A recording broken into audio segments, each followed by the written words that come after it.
Chapter 44.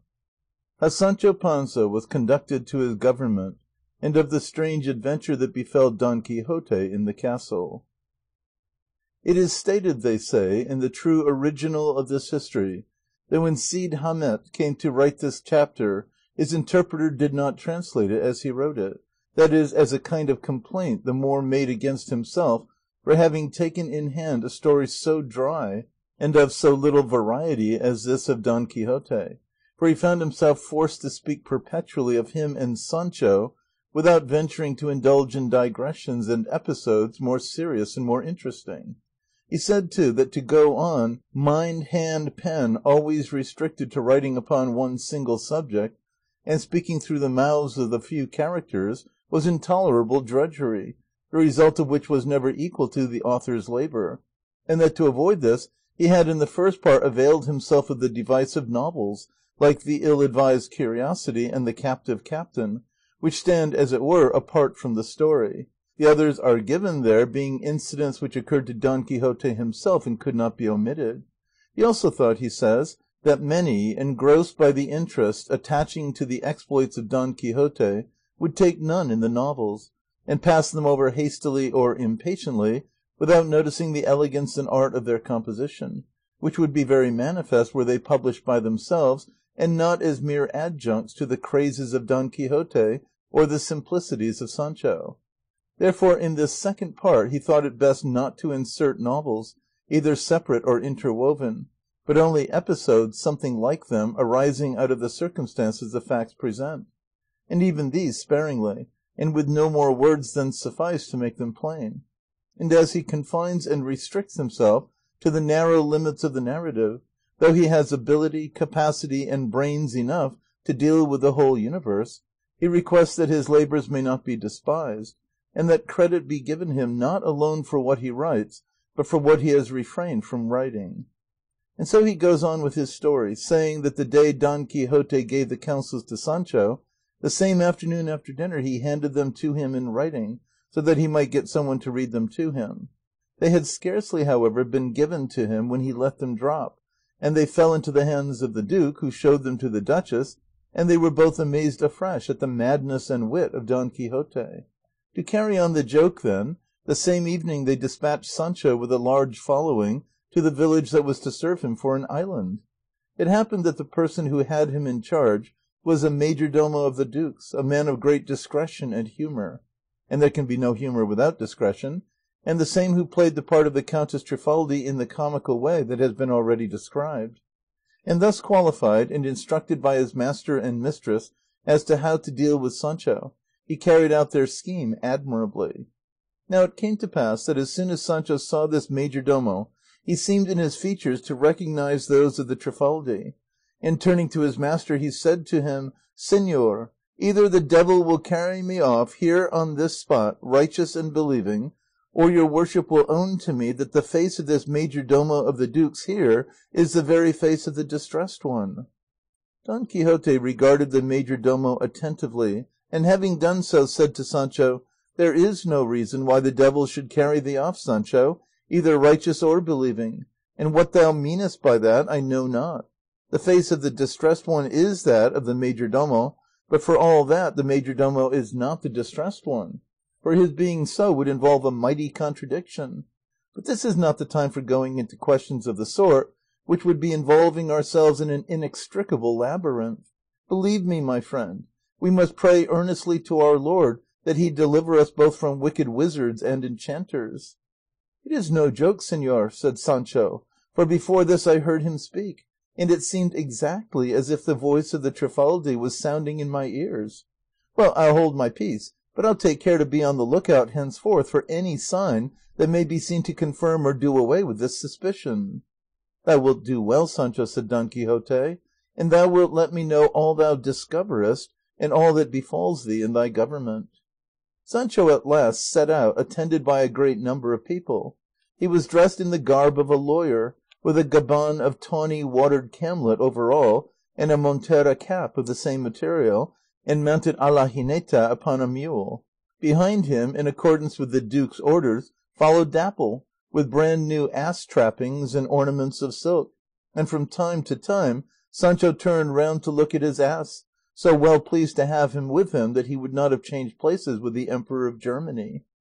On taking leave he kissed the hands of the duke and duchess and got his master's blessing, which Don Quixote gave him with tears, and he received blubbering.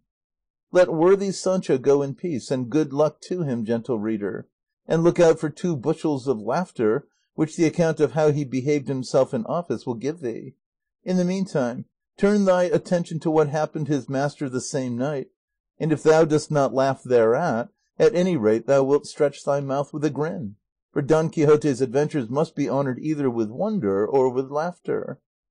It is recorded then that as soon as Sancho had gone, Don Quixote felt his loneliness, and had it been possible for him to revoke the mandate and take away the government from him, he would have done so.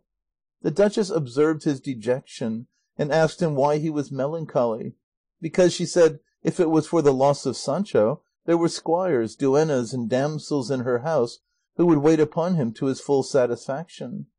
The truth is, señora, replied Don Quixote, that I do feel the loss of Sancho, but that is not the main cause of my looking sad, and of all the offers your excellence makes me, I accept only the good will with which they are made, and as to the remainder I entreat of your excellence to permit and allow me alone to wait upon myself in my chamber. Indeed, Señor Don Quixote, said the duchess, that must not be. 4 of my damsels, as beautiful as flowers, shall wait upon you. To me, said Don Quixote, they will not be flowers, but thorns to pierce my heart. They, or anything like them, shall as soon enter my chamber as fly. If your highness wishes to gratify me still further, though I deserve it not, permit me to please myself and wait upon myself in my own room, for I place a barrier between my inclinations and my virtue, and I do not wish to break this rule through the generosity your highness is disposed to display towards me, and in short, I will sleep in my clothes sooner than allow anyone to undress me. Say no more, Señor Don Quixote, say no more, said the duchess. I assure you, I will give orders that not even a fly, not to say a damsel, shall enter your room. I am not the one to undermine the propriety of Señor Don Quixote, for it strikes me that among his many virtues the one that is preeminent is that of modesty. Your worship may undress and dress in private and in your own way, as you please and when you please, for there will be no one to hinder you, and in your chamber you will find all the utensils requisite to supply the wants of one who sleeps with his door locked, to the end that no natural needs compel you to open it. May the great Dulcinea del Toboso live 1,000 years, and may her fame extend all over the surface of the globe, for she deserves to be loved by a knight so valiant and so virtuous. And may kind heaven infuse zeal into the heart of our governor Sancho Panza to finish off his discipline speedily, so that the world may once more enjoy the beauty of so grand a lady. To which Don Quixote replied, Your highness has spoken like what you are. From the mouth of a noble lady nothing bad can come, and Dulcinea will be more fortunate and better known to the world by the praise of your highness than by all the eulogies the greatest orators on earth could bestow upon her. Well, well, Señor Don Quixote, said the duchess, it is nearly supper time, and the duke is probably waiting. Come, let us go to supper, and retire to rest early, for the journey you made yesterday from Kandy was not such a short one, but that it must have caused you some fatigue. I feel none, señora, said Don Quixote, for I would go so far as to swear to your excellence that in all my life I never mounted a quieter beast or a pleasanter paced one than Clavileño, and I don't know what could have induced Malambruno to discard a steed so swift and so gentle, and burn it so recklessly as he did. Probably, said the duchess, repenting of the evil he had done to the Trifaldi and Company and others, and the crimes he must have committed as a wizard and enchanter, he resolved to make away with all the instruments of his craft, and so burn Clavileño as the chief one, and that which mainly kept him restless, wandering from land to land, and by its ashes and the trophy of the placard, the valour of the great Don Quixote of La Mancha is established for ever. Don Quixote renewed his thanks to the duchess, and having supped, retired to his chamber alone, refusing to allow anyone to enter with him, to wait on him, such was his fear of encountering temptations that might lead or drive him to forget his chaste fidelity to his lady Dulcinea, for he had always present to his mind the virtue of Amadis, that flower and mirror of knights errant. He locked the door behind him, and by the light of 2 wax candles undressed himself. But as he was taking off his stockings, oh, disaster, unworthy of such a personage, there came a burst not of sighs, or anything belying his delicacy or good breeding, but of some 24 stitches in one of his stockings, that made it look like a window lattice. The worthy gentleman was beyond measure distressed, and at that moment he would have given an ounce of silver to have had half a drachm of green silk there. I say green silk, because the stockings were green. Here Cide Hamete exclaimed as he was writing, "O poverty, poverty! I know not what could have possessed the great Cordovan poet to call the holy gift ungratefully received. Although a Moor, I know well enough from the intercourse I have had with Christians that holiness consists in charity, humility, faith, obedience, and poverty. But for all that, I say he must have a great deal of godliness who can find any satisfaction in being poor. Unless indeed it be the kind of poverty one of their greatest saints refers to, saying, 'Possess all things as though ye possess them not,' which is what they call poverty in spirit. But thou that other poverty, for it is of thee I am speaking now, why dost thou love to fall out with gentlemen and men of good birth more than with other people? Why dost thou compel them to smear the cracks in their shoes, and to have the buttons of their coats one silk, another hair, and another glass? Why must their ruffs be always crinkled like endive leaves, and not crimped with a crimping iron?" From this we may perceive the iniquity of starch and crimped ruffs. Then he goes on, "Poor gentleman of good family, always cockering up his honour, dining miserably and in secret, and making a hypocrite of the toothpick with which he sallies out into the street after eating nothing to oblige him to use it. Poor fellow, I say, with his nervous honour, fancying they perceive a league off the patch on his shoe, the sweat stains on his hat, the shabbiness of his cloak, fancying they perceive a league off the patch on his shoe, the sweat stains on his hat, the shabbiness of his cloak, and the hunger of his stomach." All this was brought home to Don Quixote by the bursting of his stitches. However, he comforted himself on perceiving that Sancho had left behind a pair of travelling boots, which he resolved to wear the next day. At last he went to bed, out of spirits and heavy at heart, as much because he missed Sancho as because of the irreparable disaster to his stockings, the stitches of which he would have even taken up with silk of another colour, which is one of the greatest signs of poverty a gentleman can show in the course of his never-failing embarrassments. He put out the candles, but the night was warm and he could not sleep. He rose from his bed and opened slightly a grated window that looked out on a beautiful garden, and as he did so he perceived and heard people walking and talking in the garden. He set himself to listen attentively, and those below raised their voices so that he could hear these words: "Urge me not to sing Eremencia, for thou knowest that ever since the stranger entered the castle and my eyes beheld him, I cannot sing but only weep. Besides, my lady is a light rather than a heavy sleeper, and I would not for all the wealth of the world that she found us here. And even if she were asleep and did not waken, my singing would be in vain. If this strange Aeneas, who has come into my neighbourhood to flout me, sleeps on and wakens not to hear it." "Heed not that, dear Altisidora," replied a voice. "The duchess is no doubt asleep, and everybody in the house save the lord of thy heart and disturber of thy soul. For just now I perceived him open the grated window of his chamber, so he must be awake. Sing, my poor sufferer, in a low sweet tone to the accompaniment of thy harp, and even if the duchess hears us, we can lay the blame on the heat of the night." "That is not the point, Emerencia," replied Altisidora. "It is that I would not that my singing should lay bare my heart, and that I should be thought a light and wanton maiden by those who know not the mighty power of love. But come what may, better a blush on the cheeks than a sore in the heart." And here a harp softly touched made itself heard. As he listened to all this, Don Quixote was in a state of breathless amazement, for immediately the countless adventures like this, with windows, gratings, gardens, serenades, love-makings, and languishings, that he had read of in his trashy books of chivalry, came to his mind. He at once concluded that some damsel of the duchess's was in love with him, and that her modesty forced her to keep her passion secret. he trembled lest he should fall, and made an inward resolution not to yield, and commending himself with all his might and soul to his lady Dulcinea, he made up his mind to listen to the music, and to let them know he was there he gave a pretended sneeze, at which the damsels were not a little delighted, for all they wanted was that Don Quixote should hear them.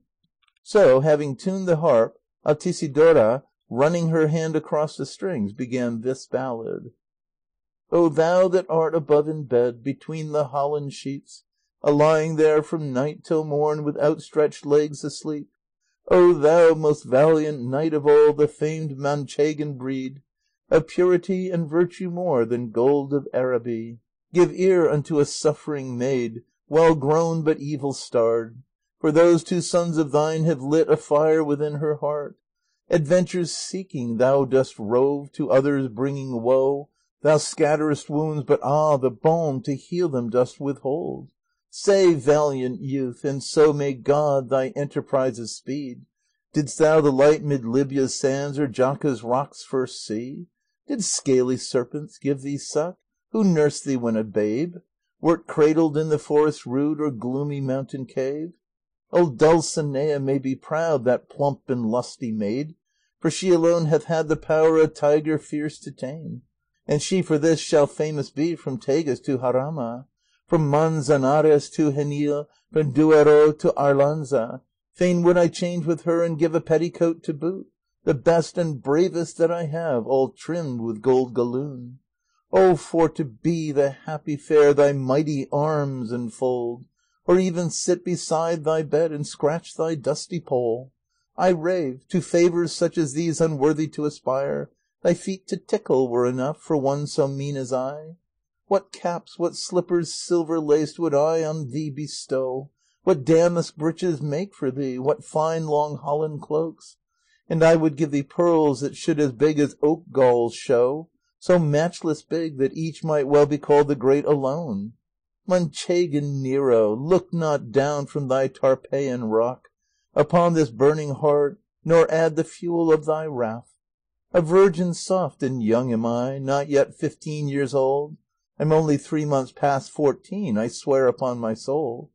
I hobble not, nor do I limp, all blemish I'm without, and as I walk my lily locks are trailing on the ground.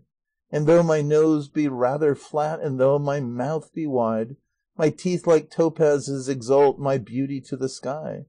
Thou knowest that my voice is sweet, that is, if thou dost hear, and I am moulded in a form somewhat below the mean. These charms and many more are thine, spoils to thy spear and bow all. A damsel of this house am I, by name Altisidora. Here the lay of the heart-stricken Altisidora came to an end, while the warmly wooed Don Quixote began to feel alarm, and with a deep sigh he said to himself, "Oh, that I should be such an unlucky knight that no damsel can set eyes on me but falls in love with me! Oh, that the peerless Dulcinea should be so unfortunate that they cannot let her enjoy my incomparable constancy in peace! What would ye with her, ye queens? Why do you persecute her, ye empresses? Why ye pursue her, ye virgins of from 14 to 15? Leave the unhappy being to triumph, rejoice, and glory in the lot love has been pleased to bestow upon her in surrendering my heart and yielding up my soul to her. Ye love-smitten host, know that to Dulcinea only I am dough and sugar paste, flint to all others. For her I am honey, for you aloes. For me Dulcinea alone is beautiful, wise, virtuous, graceful, and high-bred, and all others are ill-favoured, foolish, light, and low-born. Nature sent me into the world to be hers and no other's. Altisidora may weep or sing, the lady for whose sake they belaboured me in the castle of the enchanted Moor may give way to despair, but I must be Dulcinea's, boiled or roast, pure, courteous, and chaste, in spite of all the magic-working powers on earth." And with that he shut the window with a bang, and, as much out of temper and out of sorts as if some great misfortune had befallen him, stretched himself on his bed, where we will leave him for the present, as the great Sancho Panza, who is about to set up his famous government, now demands our attention.